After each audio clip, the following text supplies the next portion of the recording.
Mas, Nicoleles, eu quero começar te perguntando sobre essa decisão do Ministério da Saúde, né? A gente transmitiu, estamos repercutindo a redução do período de quarentena. O que você achou dessa decisão, dessa orientação? A gente está vendo decisões locais já acontecendo. Era apropriado por causa da vacinação ou não, Nicoleles? Então, Mona Lisa, essa decisão é uma cópia da decisão do CDC americano. Tá? Para variar, nós sempre copiamos tudo, né, que vem dos Estados Unidos, nem tudo que vale a pena copiar. Essa decisão está causando uma polêmica gigantesca nos Estados Unidos, porque lá não houve obrigação de fazer o teste no final do período de 5 dias. Isso é uma decisão do CDC, né, americano, Center, né, Disease Control, e criou uma polêmica miserável nesse fim de semana, quase levou à demissão da presidenta, diretora do CDC, porque houve um conflito lá dentro, né? Eu acho extremamente temerário você mexer nisso nesse instante que nós estamos tendo uma explosão. Para você ter uma ideia, eu estou acompanhando em tempo real os casos americanos aqui, e hoje já passou de 1,3 milhões de casos, recorde, sem fechar, né? Ainda. É um recorde absurdo, né? Se 1 milhão da semana passada o pessoal falou, não, mas foi dados do feriado, 1,3 milhões e ainda não terminou a apuração de hoje. Então, o que eu fico pensando, faltam testes no Brasil. Não tem teste, as pessoas não estão conseguindo, estão passando horas em filas de centro de saúde e nem todo mundo, a vasta maioria, não consegue pagar um teste, né, numa farmácia ou num hospital particular. Então, nós estamos criando uma condição onde as pessoas podem reduzir a quarentena e sair por aí sem a gente saber se elas ainda estão transmitindo ou não. Porque a possibilidade existe, tá? É clara.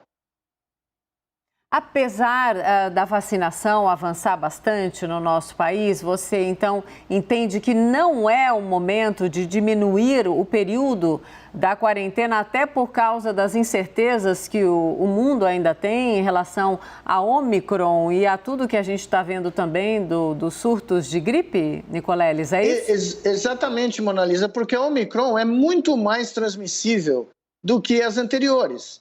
Para você ter uma ideia, no Reino Unido, na Inglaterra, a Omicron disparou o número de infecções em crianças. É uma coisa impressionante você comparar até com a Delta, tá? É 2,5 vezes mais internações de crianças com a Omicron. Em Chicago, por exemplo, as hospitalizações já são maiores, 50% a mais, do que no pico no inverno passado nos Estados Unidos. Então, você está numa condição em que uma variante nova produziu quase 3 milhões de casos em 24 horas da semana passada e, de repente, você muda a regra da quarentena com dados, provavelmente, que vêm da Delta, da análise da variante anterior. E outra coisa, a vacinação brasileira está com 68% de 2 doses. O Reino Unido está tendo 200 mil casos por dia com 71%. Tá? Portugal bateu o recorde com uma vacinação muito melhor que a nossa. Então, mesmo em países onde a vacinação atingiu níveis melhores, essa variante está causando um sério problema em termos de casos e hospitalizações já. Sim, eu estava até aqui, peguei o meu celular para pegar os dados certinho. É isso que você disse, nós estamos com quase 68%, né, da vacinação completa na população brasileira. A primeira dose, 75% e mais um tiquinho, né?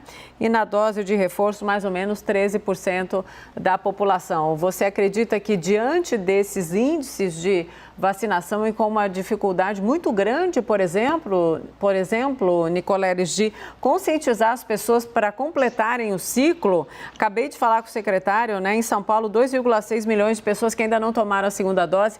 A gente não deveria mexer no período de quarentena? É isso, Nicoleles? Você está olhando para frente. Exatamente, eu estou olhando no futuro. Veja bem, um dos institutos de maior prestígio americano de previsões de estimativas métricas de saúde soltou uma previsão hoje que é de cair o queixo quando você olha para os números do Brasil, dos Estados Unidos e da Índia, tá? Eles estão prevendo que se nós não fizermos mais nada, não tomarmos conta do que está acontecendo com a Omicron no Brasil, não aumentarmos o uso de máscara, não aumentarmos o isolamento social, nós podemos atingir mais de 2 milhões de casos por dia em março, tá? Chegando a 50 mil óbitos a mais, 670 mil óbitos até o final do mês. A Índia, por exemplo, pode chegar a 3 milhões de óbitos e estaria, em teoria, atingindo 30 milhões de casos dia, o que é algo assim que é de você nem conseguir imaginar, né? Mas é um dos lugares de maior precisão dessa pandemia. Os modelos matemáticos dele foram muito precisos até agora e eles soltaram um aviso que o Brasil pode estar tendo entre 400 e 600 mil casos dia nesse momento.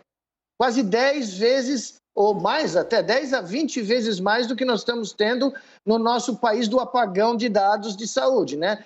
E como eu vi o ministro aí falando na sua reportagem anterior, eu não sei de onde ele tirou que a pandemia está sendo apropriadamente tratada no Brasil, né? Deve ser do mundo da fantasia ou do mundo de Bickman, porque no mundo real o Brasil é considerado um dos piores manejadores da pandemia do planeta neste momento. Os nossos analistas participam da entrevista também. Renata, por favor, chega na conversa. Como vai, Nicoleles?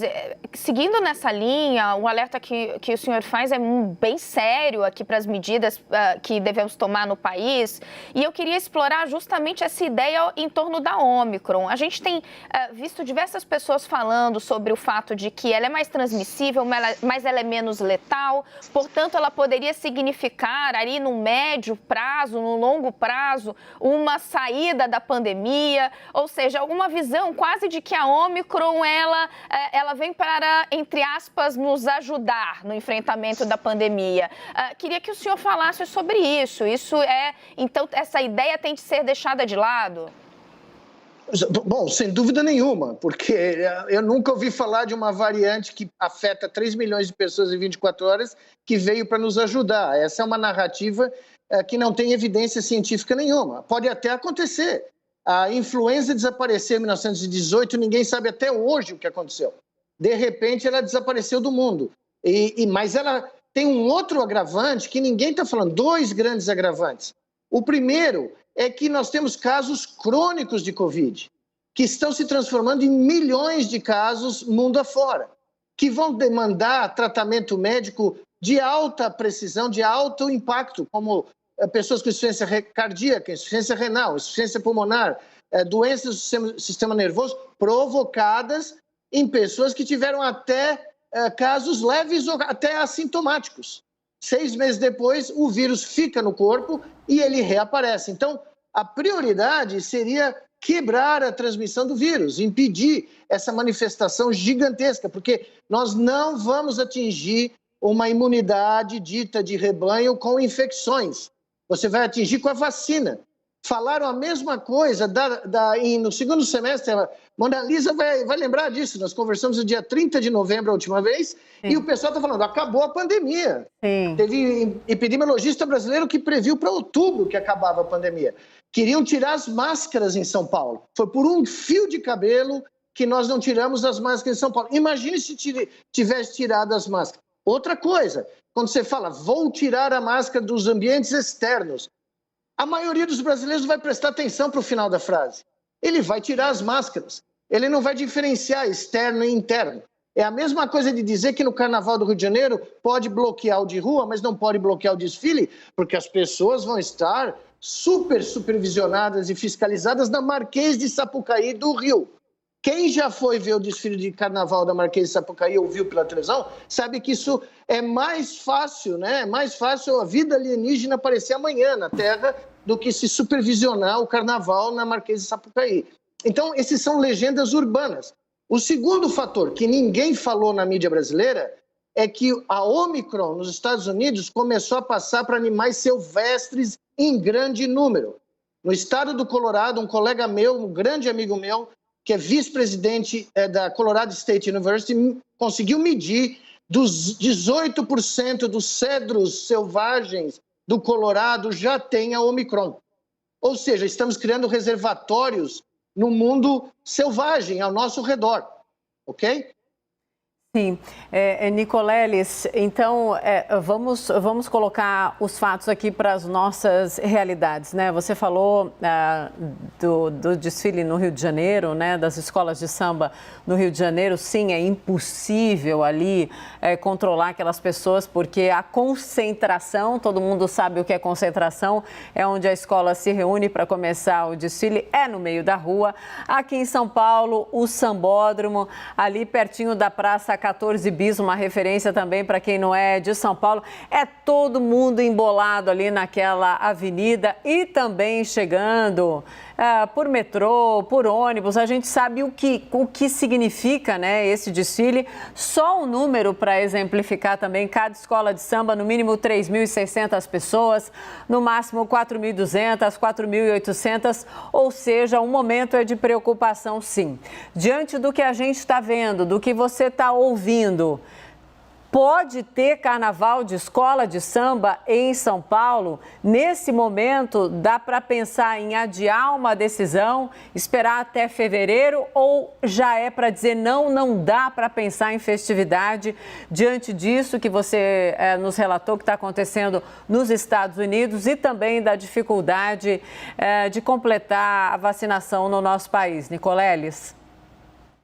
Bom, eu acho que é uma temeridade falar em carnaval. É uma temeridade até levantar a hipótese de ter o carnaval nesse momento com as condições sanitárias que nós estamos tendo.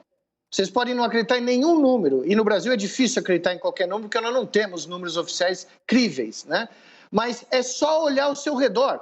Quantas pessoas ao redor de cada um de nós está sendo infectada? Quantas pessoas tiveram testes positivos, mesmo que sejam casos assintomáticos? Todos nós estamos vendo um aumento que talvez seja o maior de toda a pandemia. Eu tenho quase certeza que é o maior número de casos de toda a pandemia. Então, a gente levantar essa bola do carnaval, nesse instante, olha, é como você falar para o filho de 16 anos ou de 14, olha, se mudar a lei, eu vou deixar você dirigir o carro. Olha, esse é o carro que você vai dirigir daqui a 20 dias, mas você não tem 18 anos ainda, mas se mudar a lei, eu vou te deixar. Eu, nesse momento, daria prioridade às medidas que nos ajudam a quebrar a transmissão, evitar o colapso do sistema hospitalar brasileiro, que já está cambaleante. E veja só, Canadá, Reino Unido, Estados Unidos estão na beirada do abismo do colapso hospitalar, tá? Hoje chegou a notícia do Canadá, da província de Ontário, que está em código vermelho. Porque a Omicron, ela é tão peculiar que ela tirou da mão dos gestores e dos políticos a decisão do lockdown. Ela pôs tanta gente de cama que não consegue sair de casa para trabalhar, que negócios dos Estados Unidos, comércio, linhas aéreas, hospitais, estão ficando sem gente para trabalhar. Então a Omicron retirou essa decisão dos gestores e tomou nas próprias mãos. Nada disso é leve, nada disso é brando, porque nós estamos falando de cadeias logísticas, hospitais, linhas aéreas. Nós estamos vendo o impacto, as imagens. É que nem você em futebol, Mona Lisa, os caras aqui no Brasil que chamam o VAR para decidir um pênalti a favor do Palmeiras e desmarca o pênalti, que foi absurdo, né? O cara chutou o estômago do cara na área, mas o VAR vai lá e fala, não foi. É isso que nós estamos fazendo, porque as imagens estão nas nossas frentes. As filas, os hospitais ficando sem gente, aviões cancelados agora em São Paulo, não é em Nova York, em São Paulo. Então, o prudente, o lógico, seria ir na direção oposta e não ajudar o vírus a se espalhar. Renata, tem mais alguma questão, minha querida? Tenho, é justamente nessa linha, porque me chama muita atenção, Nicoleles e Mona, a diferença no discurso. A gente acabou de ouvir o secretário estadual de saúde, Jean Gorenstein, num tom muito distinto do que a gente vê agora, Nicoleles nos trazendo de alerta. Nicoleles, a minha pergunta é bem direta. As autoridades brasileiras ainda não entenderam a gravidade do que a gente está passando, então? Não, até hoje não. Veja, se nós fizéssemos, se você pegar os números que fossem, vamos lá, pegar os números reais do mundo de hoje, tá bom? E comparasse com os números de março de 2020, onde a maioria dos governadores começou a fazer medidas de isolamento social, uso de máscara, lockdowns, toque de recolher, o diabo a quatro. Se você pegar os números de hoje e transportar para 2020, eles são muito piores hoje. A grande notícia positiva é a vacinação. É óbvio que é a vacinação, que impede casos graves e mortes. Todavia, quando você tem uma variante que infecta um monte de gente, se você pegar um número grande, isso aqui é matemática do colegial, tá? Do ensino médio, você pegar um número gigantesco e multiplicar por um número pequeno, o resultado ainda é um número gigantesco, tá? Então, é fácil de ver isso. Se tiver 10 milhões de pessoas infectadas, né, no todo, assintomáticas e sintomáticas, e você tiver 1% de complicações, né, você ainda está falando de um número gigantesco. Né? Você está falando... Ah, travou? Não é possível, Renata, bem na hora da conclusão. Meu Deus do céu, na minha volta eu já pego o sinal travado várias vezes, mas tudo bem, a pergunta foi muito clara e a resposta também. Também para o neurocientista Miguel Nicoleles, Renata e você que nos acompanha, tá faltando verdade ali nas decisões das autoridades brasileiras em relação, exato, decisões urgentes. Nicoleles está ouvindo a gente de volta, é isso? Tô Ô, ouvindo, Nicoleles, sim. tinha travado no final. Por favor, complete, querido. Não, é exatamente o que você está falando, Mona Lisa. Esse era o momento da gente estar pensando em como quebrar a transmissão da variante mais transmissível desses 2 anos de pandemia. Se essa vai ser a última onda da pandemia, se ainda vai ter 3 ou 4, é outra coisa. É como você está numa guerra, pensando no final da guerra e tendo várias batalhas para ganhar antes do final da guerra. O que você faz? Você se concentra na batalha do momento. Você tem que sobreviver à batalha do momento. Deixa para pensar depois o que vai acontecer dessa batalha. E a batalha no momento é quebrar a transmissão e impedir o colapso do sistema de saúde. Se um secretário de saúde não consegue ver isso, se o ministro da saúde não consegue ver isso, eles estão no emprego errado. Eles têm que pensar em outro modo de vida, entendeu? Sim, o papo com o Nicoleles é assim, é reto, por isso que é sempre muito bom. Nicoleles, obrigada, querido, por voltar aqui conversar com a gente. É sempre muito importante ter a sua voz, a voz do conhecimento, da consciência e do chacoalha também, né? Sem dúvida. Renata, muito obrigada também por participar. Nicoleles, boa noite. Venha mais conversar com a gente. Boa noite, muito obrigado a vocês, hein? Até a próxima. Obrigada, querido.